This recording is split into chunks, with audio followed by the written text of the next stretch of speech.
Long-term care is the topic of much discussion because every day medical advances create more and more opportunities for us to live longer, and that's good news. But when you don't die, you live, and when you live, you grow old, and when you get old, you get frail and sick, and when you get sick, you need care. Living a long life is a near certainty. Planning for it is now a necessity. Hi, my name is Linda Thalheimer, and I'm a long-term care insurance specialist, and I've been specializing in long-term care insurance for over 14 years. As an occupational therapist with a master's degree in healthcare administration, I worked in healthcare for 16 years.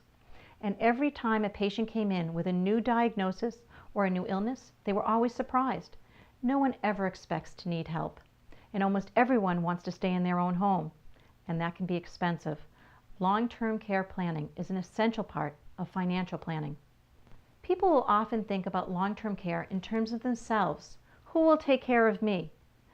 But the question is not who will take care of you, but rather what caring for you will do to your family. And I use family in a very general way. 25% of baby boomers are not having children. So when I say family, I mean your family. And this means it could be your siblings, your nieces, your nephews, your best friends, or even your neighbors. The chance of needing a nursing home is about 43%. The chance of using an extended stay in a nursing home is far less. But the reason for that is that the vast majority of long-term care is in home care. And most care is provided by children, their spouses, and grandchildren. Long-term care impacts the family not only with the emotional impact of a loved one needing care, but also as a functional impact on jobs and relationships. Families often report lost income, missed career opportunities, even job loss, as well as increased stress with a partner or spouse. Long-term care responsibilities are difficult to share equally and can be quite expensive, burdensome, and emotional, and this can tear families apart. Clients will often tell me that they don't want their children to care for them. And most children don't want to, but they will. Others will tell me their spouses will care for them, and he or she will if he or she is still able.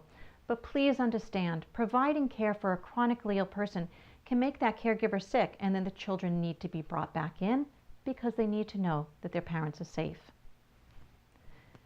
For people who don't have children, or children living too far away to provide primary care, these people will need additional funds to hire coordinators to coordinate their care. They will usually enter into a facility prematurely because it's just easier and feels safer. But private pay settings are very expensive. So I ask you to take this time to think about your plan, and that plan may include talking to your parents about their plans, because it works both ways. Do you want to care for your parents? And will you? But is there something you can do now that will allow you to honor your commitment to your parents while still having a quality of life when they get sick? There are 5 funding options for long-term care: Medicare, Medicaid, the Veterans Administration, self-funding, and long-term care insurance. Most people are surprised that Medicare does not pay for long-term care. But Medicare pays for primarily skilled, not custodial care.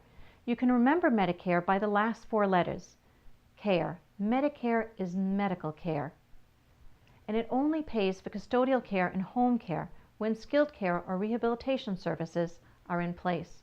It pays nothing for assisted living, adult day health, and pays only up to the first 100 days of skilled care in a nursing home. Medicaid is the federal and state-funded program for the poor. You can remember Medicaid by the last 3 letters. AID. Medicaid is financial aid, and it is very limited in home care, adult day health, assisted living, and it typically pays for the one place no one wants to go, a nursing home. People are very surprised to the extent that one would need to spend down to qualify for Medicaid. The national median is just about $2,600 for a single spend down of assets, with a monthly income of only $60. Spouses' assets are also limited, and so is their income. And for those people who have second marriages and prenuptials, they provide no protection against a spend down. TRICARE is the veterans' health insurance. Like Medicare, it does not cover long-term care. Facility care is rationed based on service-connected disability and the ability to pay, and home care services are very difficult to access. Self-funding is another option. Most people who choose to self-insure do so because they don't want to spend the premium protecting their assets for their children. But if they do need long-term care, they leave their children a double-edged sword. Without a pre-allocated fund to pay for long-term care, the children now need to make the difficult decision, and often conflicting decision among siblings, of whether to provide care themselves or to spend down their inheritance. Others will choose to self-insure because they don't have children or a need to leave anything behind. However, this leaves them with an inconsistent situation as well. Without insurance, these people would need to save hundreds and hundreds of thousands of dollars just in case they do need long-term care to protect their choices and quality of care. With long-term care insurance, they can spend down their assets more completely, knowing that they have long-term care funds already allocated. If you know that you can pay for long-term care, then you have done well in saving and allocating assets to pay for post-retirement needs. During most of your life, however, these assets are being protected by other forms of insurance. Your car is protected by auto insurance, your home by property insurance, your family by life insurance, your income by disability insurance, and your wealth by more life insurance. But what is protecting your portfolio at retirement? The only thing protecting your portfolio at retirement is your good health. Long-term care insurance pays for custodial care. It's designed to pay for home care, adult day health, assisted living, nursing home, and hospice. And 50% of people over the age of 60 will use their long-term care policies during their lifetime. Life insurance and other forms of insurance protect your assets during the working years. Long-term care insurance protects your retirement portfolio so that it can be executed for the purpose for which it was intended. Unfortunately, long-term care insurance is not just needed by the aging, but many young people may need long-term care because of accident, injury, or illness. With lower costs of purchasing long-term care when young, long-term care insurance is an excellent way to supplement health insurance benefits which do not provide for long-term care costs. So what do you need to know about long-term care insurance? Long-term care insurance pays a daily or a monthly benefit for a benefit duration anywhere from 2 to 10 years. And you can have inflation protection, simple or compound. But most importantly, you need to be healthy to qualify.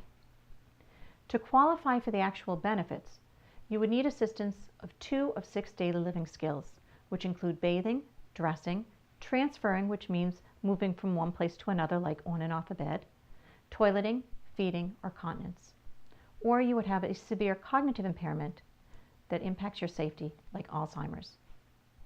Now, the government provides significant tax incentives for people to purchase long-term care insurance. It's the only insurance product in which you can potentially take a deduction on the premium and still receive the benefit tax-free. In Massachusetts, we have the Mass Health Lien Law, which protects your Massachusetts home up to $750,000. And in 40 states, there's partnership, which protects dollar-for-dollar protection against Medicaid recovery based on the long-term care benefit. There are many riders for long-term care protection. For those people who are concerned about the flexibility or international coverage, there are cash benefits.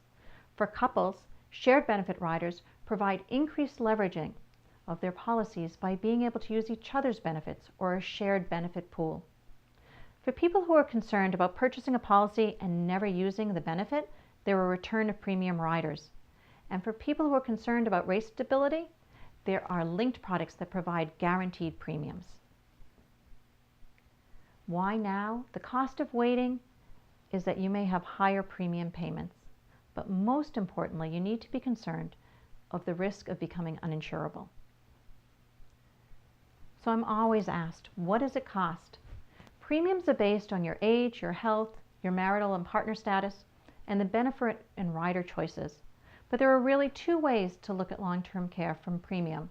You can look at budget first, which is where you identify an affordable premium, and then we identify the benefits that would best meet your needs for that premium. Or if premium is not an issue, we look at the benefit first, and we leverage the maximum number of assets as much as possible. Long-term care insurance is about tax and succession planning. It's about special needs planning and charitable giving. It's about planning to keep financial commitments and securing the financial viability of a surviving partner or spouse. Now, I've shared a lot of information with you today in a very short period of time, so let me summarize very simply. Would you be surprised if you lived into old age?